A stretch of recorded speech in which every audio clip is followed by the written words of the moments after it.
Thank you. Girl. No sound. Now that's ASMR for your butt. Okay, can you hear me now? Still no sound? Hold on, Lord. Are we gonna have to start it again? Is it here? Let's see. Settings. Audio. Okay, I'm seeing it working. Is it working now? It is work. Okay, I'm good. All right. So I am studying for part two of my real estate, not part two, but chapter two of my real estate test. And I figured why not make a video study guide for myself and anybody else that needs to study for chapter two of the Pennsylvania real estate test. So we're going to go over my notes, and that's all I should need to take the test. And then I'm going to take the test and we'll see how I do. I told y'all I was going to take you on this journey with me. We going. And also, I love to do the learning thing of, listen, write, um, hear and speak it. And so I've done the hear and speak and the listen, write. So yeah, this is the last step. Ooh, excuse me. But I'm going to whisper and give you ASMR the entire time because I've never given you an ASMR video. Is this sound okay, or do I need to turn it up a little more so you can hear me? So this way you get some kind of entertainment out of it and you can listen to me while you fall asleep. So here we go. Chapter 2, our learning objectives. Upon completion of this chapter, you will be able to do the following. Provide at least one example of a local, state, and federally owned property. Describe the purpose of having a comprehensive plan for a municipality, and provide at least two examples of requirements found in a local zoning ordinance. So, let's see, we can start off with our examples of a local, a state, or a federally owned property. That would be your local police station, your state capitol, or a federal military base. The purpose for having a comprehensive plan for your municipality is, let's see.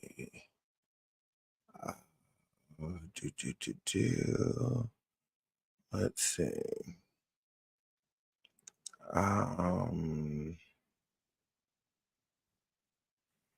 It is, let's see. Oh, to develop a framework for legal resolution and to have a guide overseen by this plan and limit its use and size.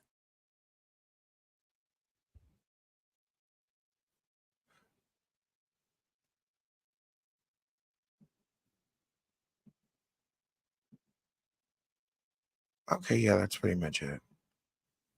And then two examples of requirements found in a local zoning ordinance.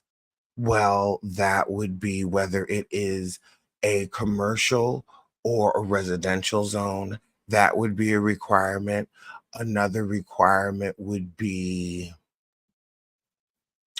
I guess occupancy. Requirement found in a local zoning ordinance. Okay, then we could do the building envelope would be a requirement in a local zoning ordinance that a building could not be larger than a certain size. And another zoning ordinance would be how many people could be in a building, depending upon its use. That would be something else that would be found in a local zoning ordinance. Oh, wait, no, that would be a building ordinance. So, yeah, it would be residential or commercial. Yeah, I was thinking of a building ordinance. In a local zoning That's residential, commercial, industrial. Um, or whether or not, let's see. And this is why we study. This is why we study. Let's see.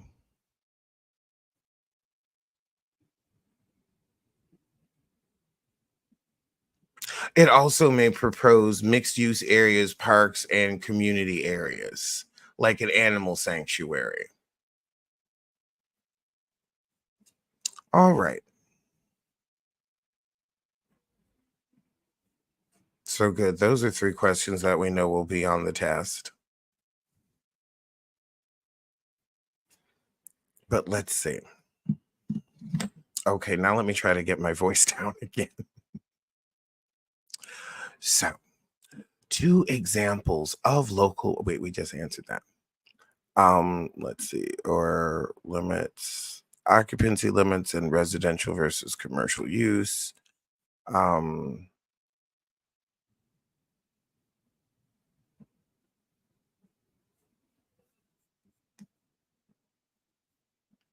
let's see.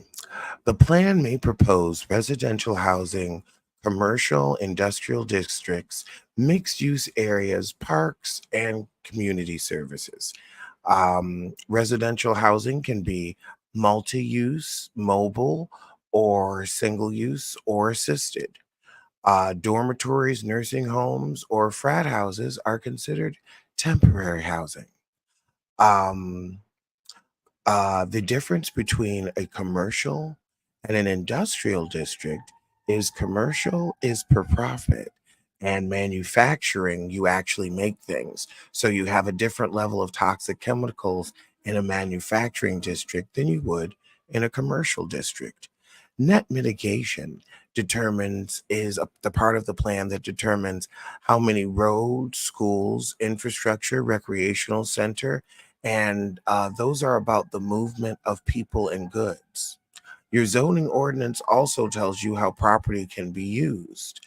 The zoning resolution doc states what can be built in what zone, what building envelope you can have, aka the three-dimensional space of the building, the height, the setback, and the yard, and the setback, not what Cecil did to Simone Whitfield, not that kind of a setback, but the setback is how close a building can be to the curb, the same curb that Cordelia Stewart put Portia Williams out on, that same curb.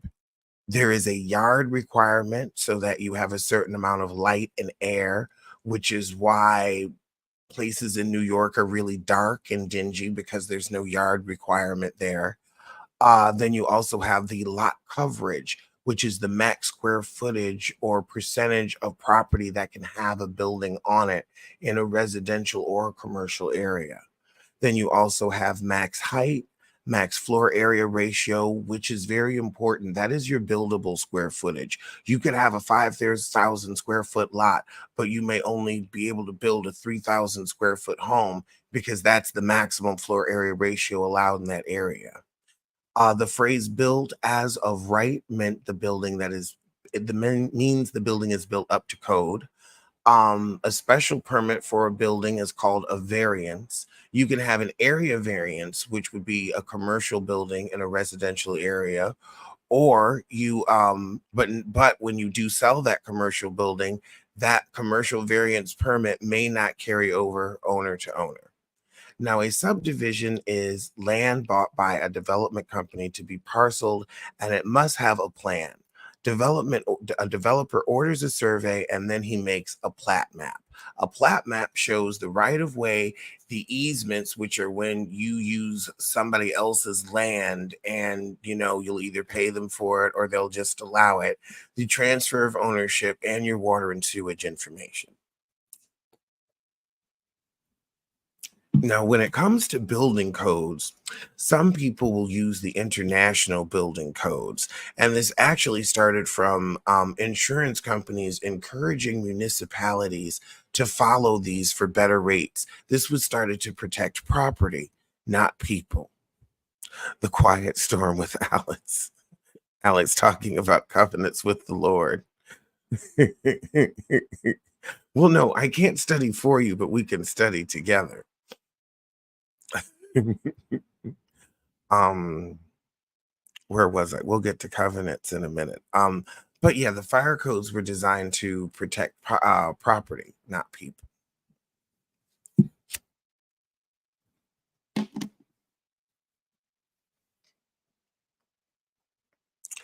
And the National Board of Underwriters is the National Board of Fire Underwriters is what makes surveys of municipalities. So that's what the insurance companies use to decide what building codes they need and where. You have construction type, which covers the rules, materials, guidelines, size, and placement of fire exits. It governs the occupancy type. It's based on structural material and use. Like homes must be wood, industrial stuff has to be concrete, maximum occupancy per floor per use. Like you can have a furnished use, furnished occupancy amount, and an unfurnished occupancy amount. This all started in 1947 when fire safety became a thing after two hotels caught fire and a lot of people died. They started requiring gypsum walls, and that's a term that'll probably be on the test, that will give 2 hours of fire protection. Then we have the Interstate Land Sales Full Disclosure Act, and this is an anti-fraud act that governs lots, which are homes, condos, subdivision, raw land with exclusive rights or HUD lots, sales, which are any obligation, arrangement, or consideration to buy or lease a lot, a subdivision, which is a land sectioned or divided or to be divided for sale or lease or as part of a shared promo plan. And the requirements for this are you have to register your plans with with federal regulators and buyers and inform potential buyers of risks and information of your utilities and any liens on any lots. The disclosure process via the interstate comprehensive reports plan is you've got the construction of roadways, you've got your start date, your end date for that, you've got your utilities contact info, the percentage done, the expected end date, construction start date, and any correction fees or any common dues. You've got restriction and association details.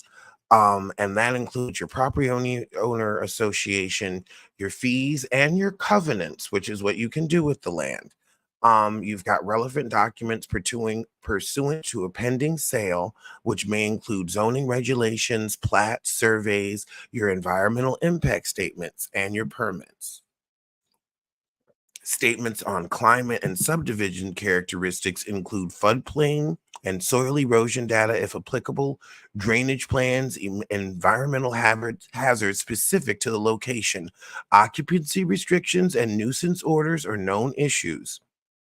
Any notices may include resale exchange programs, special situations, and or anything particular to a foreign transaction, violations, or current litigation. The Pennsylvania Municipalities Planning Code establishes and authorities for municipalities, including powers for planning and zoning, executive procedures, structures of a planning agency, and regulation. The Pennsylvania Construction Code Act was created in 1999 to cover municipalities with no construction codes or with too many construction codes. The intent of the law is to allow state-of-the-art technical methods and devices as long as they meet with reasonable health and safety standards. At the same time, it nullifies existing codes that are obsolete and restrictive and contain duplicate construction regulations and increase the cost or slow down construction.